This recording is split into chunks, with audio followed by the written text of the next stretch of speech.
Hello, আসসালামু আলাইকুম। আমি জান্নাতুল ফেরদৌসী ব্লগ থেকে বলতেছি।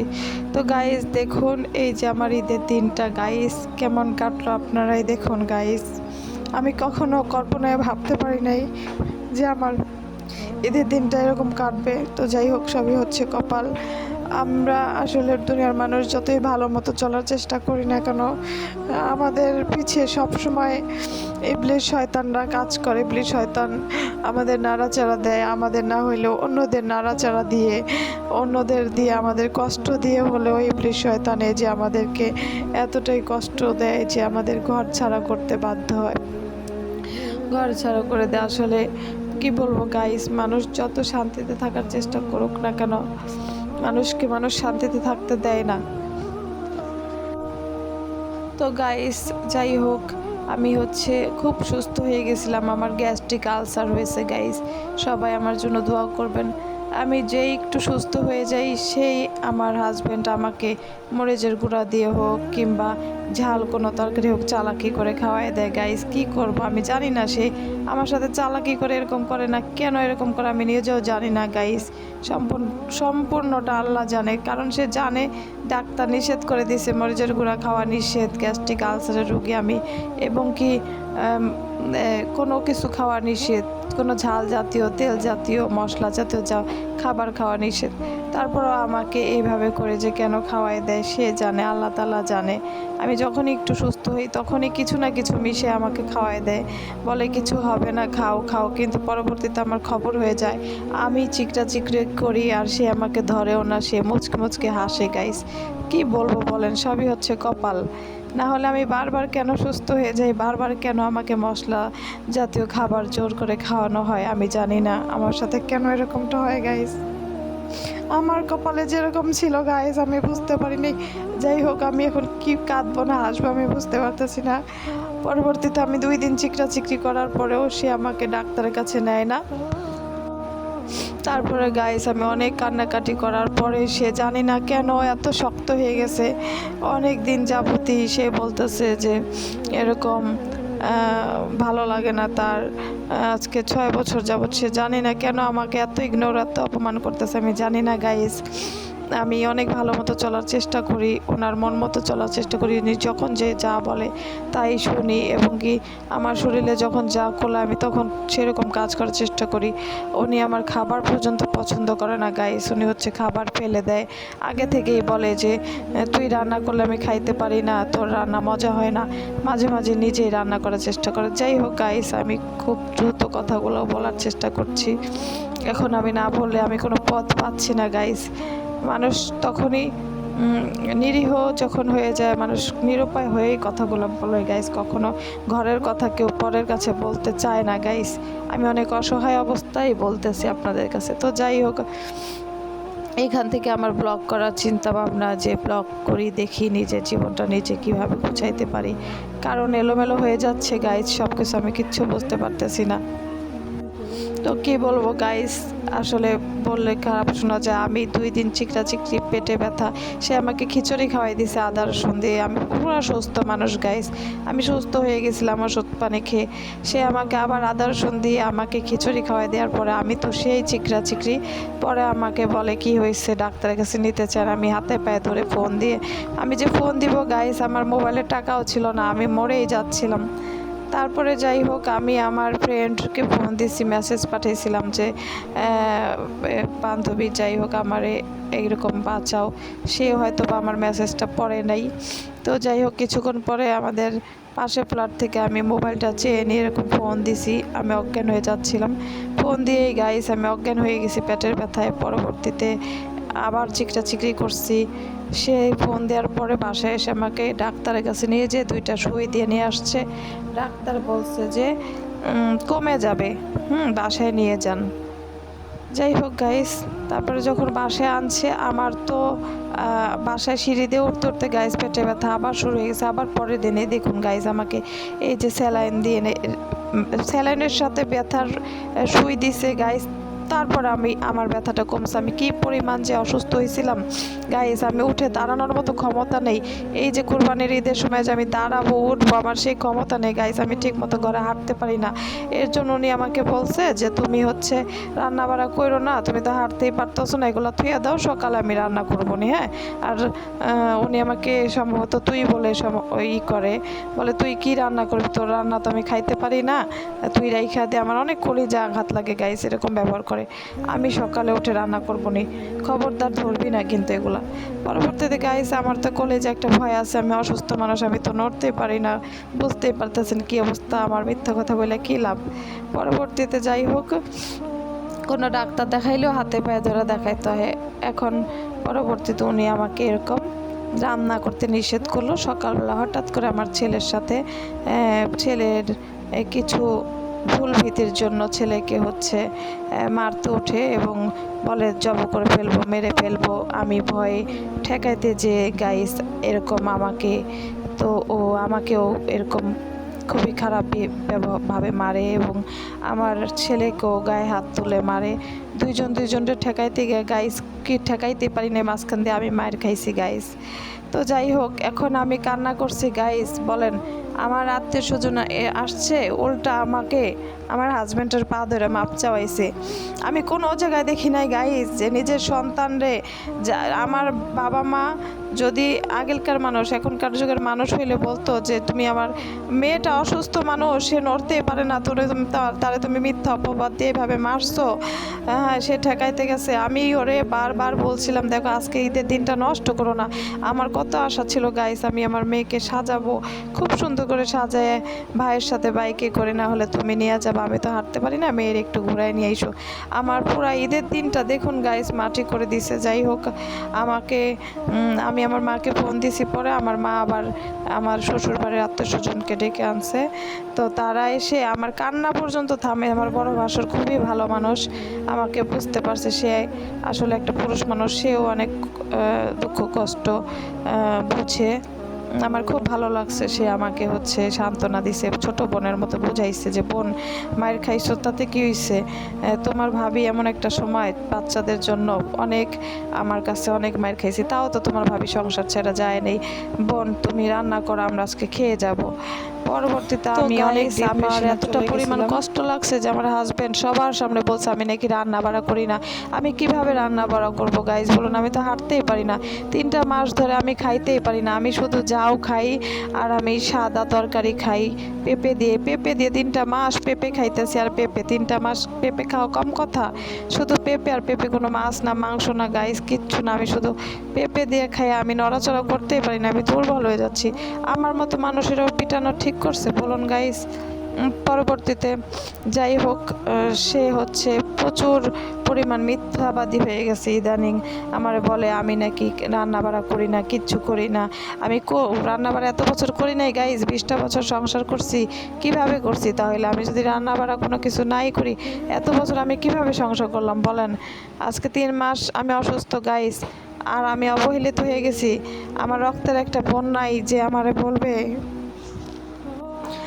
যাই হোক, আমার কোনো কষ্ট লাগে নাই গাইস, কিন্তু আমার কষ্ট লাগছে একটাই যে আমি আমার রক্তের একটা বোন থাকতো, সে আমার বলতো যে আপু তুমি কাঁদো না, কাঁদো না। আমার একটা মানুষ বলে নাই যে তুমি কাঁদো না, তাহলে আমার বাসর ছাড়া একটা মানুষ আমার বলে নাই তুমি কাঁদো না। আমার অপমান করছে আমার জামাই, আমার মারছে, তারপরেও আমার আব্বা উল্টা পা ধরে মাপ চাইছে। এখান থেকেই বুঝলাম গাইস, যার টাকা পয়সা নাই, যার ইনকাম নাই, যার কোনো টাকার পয়সা নেই, তার কথার দাম নাই, সে মিথ্যার, সে হচ্ছে ষড়যন্ত্র শিকার হয়ে যায় গাইস। আর যার টাকা আছে তার কথা সবাই বিশ্বাস করে। আমার জামাই যা বলতেছে সবাই তাই বিশ্বাস করে। আমার পা ধরে ভাবছে ভাই, সেই জিনিসটা আমার অনেক কষ্ট লাগছে।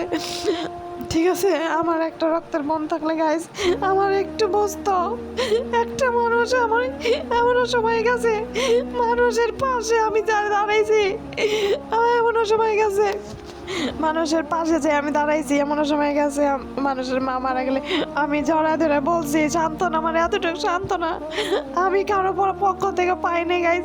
উল্টা আমার সবাই অপমান করে চলে গেছে। আমার নিজের মাও বলে কথা বেশি বলস, বেশি কথা বলস, পায়ে ধরে ভাবছা। গাইস আপনারা বলুন, আমি বলছি ঈদের দিনটা মাটি করো না, ঝগড়াঝাটি করো না, ছেলের সাথে মারামারি করো না, আসো আমরা সুন্দর মতো ঈদ করে যা হওয়ার হয়েছে। বাইক নিয়ে গেছিল ছেলে, রাত বেড়ে বাইরে থাকছে, বাচ্চা মানুষ ভুল হইতে পারে, তার জন্য মারামারি করতে হবে ঈদের দিনে। আমারে বলছে ঘর থেকে বাইরে হয়ে যাইতে, আমারে রাখবে না। আমার আব্বা বলে এই মেয়ে ভালো না, এই মেয়ে খারাপ, জামাইয়ের সাথে বেয়াদবি। আমি কই কেন বাইরে যাবো, আমি কোনো অন্যায় করি না, কিচ্ছু করি না গাইস, আমারে কেন মারবে, আমি কেন বাইরে যাবো। এই কথা বলতে গেলে আমার বাবা আমারে পায়ে ধরে মাপ চাও, এই যে কয় পায়ে ধরে মাপ চাও। হ্যাঁ, পরবর্তীতে গাইস সে সব কিছু বলেই দিচ্ছে। ওরা আমি দেখেন গাইস রাগ করে বেরোয় আসছি। আমি মানুষের দুঃখের সময় আমি পাশে থাকছি, সান্ত্বনা দিছি। একটা জিনিস দেখলাম, আমার দুঃখের সময় কেউ আমার পাশে থাকলো না। আজকে আমি গ্যাস্ট্রিক আলসার হয়ে গেছে, কারো তো গ্যাস্ট্রিক আলসার হয় নাই। গ্যাস্ট্রিক আলসার হলে কি কষ্ট, খাইতে পারে না, নড়তে পারে না, চড়তে পারে না। পেঁপে দিয়ে খাই, পেঁপে দিয়ে খাই, মাছ মাংস খাই, আর আমি পেঁপে দিয়ে খাই, পেঁপে দিয়ে খাই, আর 3টা মাস নড়তে পারি না। আমার অবস্থা পুরাই আলবা, আমার অবস্থা আমার মারলো কেমনে। আর সব দোষ মেয়েদের গাইস। তাই টাকা পয়সা ইনকাম করার চেষ্টা করতেছি গাইস। টাকা পয়সা ইনকাম করতে পারলে আল্লাহর মধ্যে সবাই হেল্প করব, সাহায্য করব। বিশেষ করে মেয়ে মানুষ যদি যারা আমার সান্ত্বনা দেয় নাই গাইস, তাদেরও বিপদের সময় আমি যাবো, দাঁড়াবো, তাদের সান্ত্বনা দিব। আমি কখনো কারো কিছু করবো না গাইস। আমার এইটা ভালো লাগলে একটা লাইক কমেন্ট শেয়ার করে দেবেন। অসহায় থাকলে, মানুষের টাকা পয়সা না থাকলে একটা মেয়ের কোনো দাম নাই। মেয়ের বাবার বাড়ির মানুষ, আমার বাবা পরবর্তীতে আমার খুঁজছে, আমার বাবা পরে আমার অনেক খুঁজছে, ফোন দিছে। এই যে দেখুন গাইজ, আমি নদীর পাড়ে চলে গেছিলাম, একলা একলা বসেছিলাম। দেখুন গাইজ, আমার যদি কোনো প্রেমিক থাকতো, আমি যদি প্রেমই করতাম, তার সাথে তো আমি চলে যেতাম। আমি 20টা বছর সংসার করছি, আমার কোনো ভালোবাসার মানুষও নাই, আমার বিশ্বস্ত কোনো বন্ধু নাই।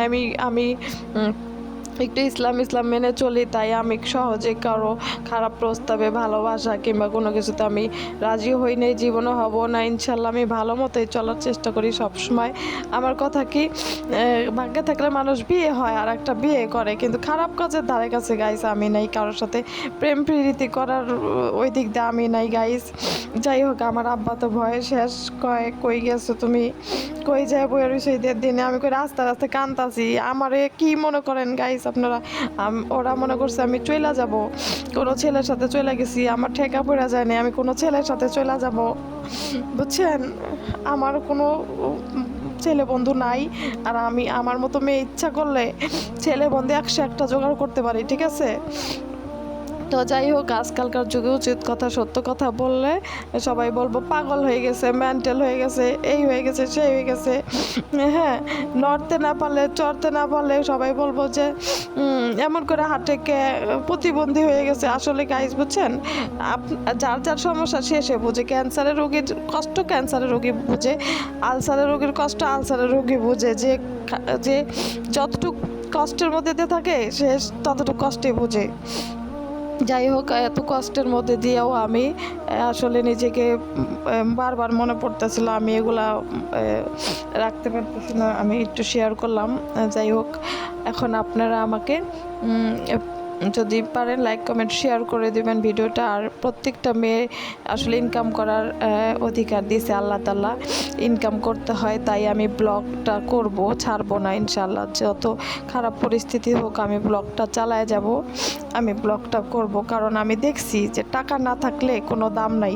সে কাইন্দা মরে গেল, তার দিকে নিজের বাপ মাও তো দাম দিল না, নিজের বাপ মা উল্টা ভুল বুঝলো। যাই হোক গাইস, আমি আমার হাজব্যান্ড আমাকে ফোন দিয়েছিল পরে, কোথায় চলে গেছে। সে 4টার দিকে ফোন দিছে, 3টা না 4টার দিকে। তখন আমার খোঁজ খবর নিয়েছে। আজকে যদি আমার টাকা পয়সা ধন সম্পত্তি থাকতো, আমার ঘর থেকে বেরোইতে দিত না, যতই রাগ করতাম গাইস। এটাই হচ্ছে দুনিয়ার নিয়ম, ঠিক আছে। আর আমার আব্বা মাও বলতো না কখনো পায়ে ধরে মাপ চা, ঠিক আছে, আমারে নিয়ে রাখতো, কারণ আমার টাকা পয়সা থাকতো তখন, ঠিক আছে। এটাই নিয়ম। আমার আঘাত লাগছে গাইস, প্রচুর আঘাত লাগছে, তাই আমি সত্য কথাগুলো বলতেই চাই, বলবোই, ঠিক আছে। আর হচ্ছে কি বলে, পরবর্তীতে আমার মা হচ্ছে ফোন দিছে, সরি আমার আব্বা ফোন দিয়ে অনেক কান্নাকাটি করছে, মা তুমি কই, মা আমার ভুল হয়েছে, আমার মাফ করে দাও, যাও।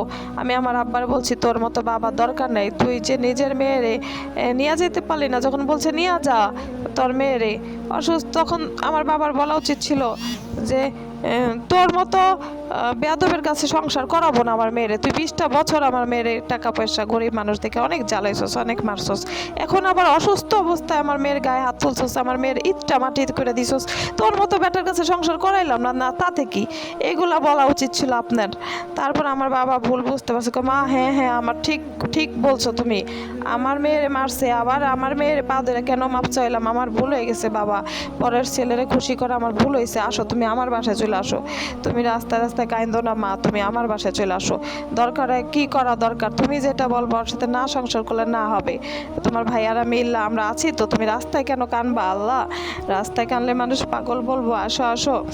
আমি কই পাগল কোগা, মানুষ পাগল কোগা, ছাগল কোগা, পাগল তো হয়েই গেছি, পেটের ব্যথায় তো ডেইলি কুকুরের মতো নাচি, সব কিছু তো কষ্ট জীবন হয়ে গেছে। তখন আমার বাবা যাই হোক আমার সান্ত্বনা দিল, আমি বাবার বাসায় যাওয়ার সিদ্ধান্ত নিতেই তখন আবার আমার হাজব্যান্ড ফোন দিয়ে বলে কোথায় তুমি, অনেক জেরা করার পর আমি 2বার ফোন দিছে, আর মানে মন থেকে না, রুহ থেকে চায় না।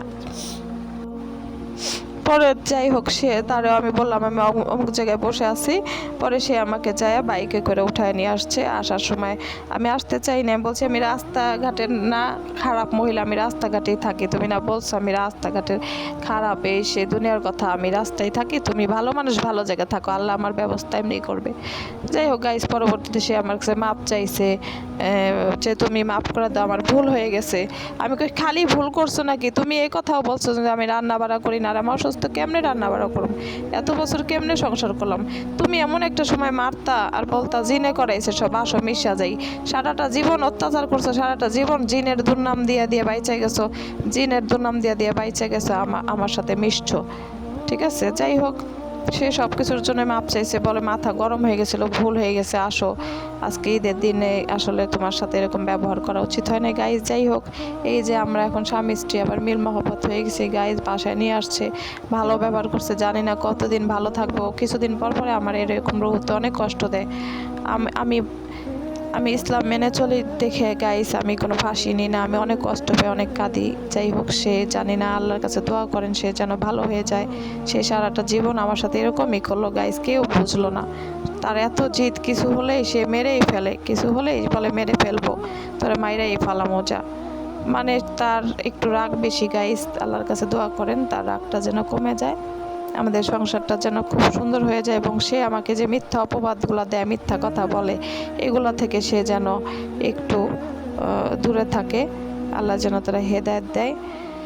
আর আমার আব্বা তো ফোন দিছে, পরে আব্বাকে বলছে আব্বা ও তো নিয়ে যেতেছে, আব্বা খুব খুশি, বলে বাবা আর মাইরো না, কিছু বইলো না। তো যাই হোক গাইস এই হচ্ছে কষ্টের কথাগুলো শেয়ার করলাম, কিছু মনে করেন না, আপনারা হচ্ছে আমার জন্য দোয়া করবেন, আর অবশ্যই আমার চ্যানেলটাকে সাবস্ক্রাইব করে দিবেন, যাতে করে আমি আপনাদের মাঝে ভিডিও আপলোড করতে পারি। ধন্যবাদ সবাইকে, আসসালামু আলাইকুম।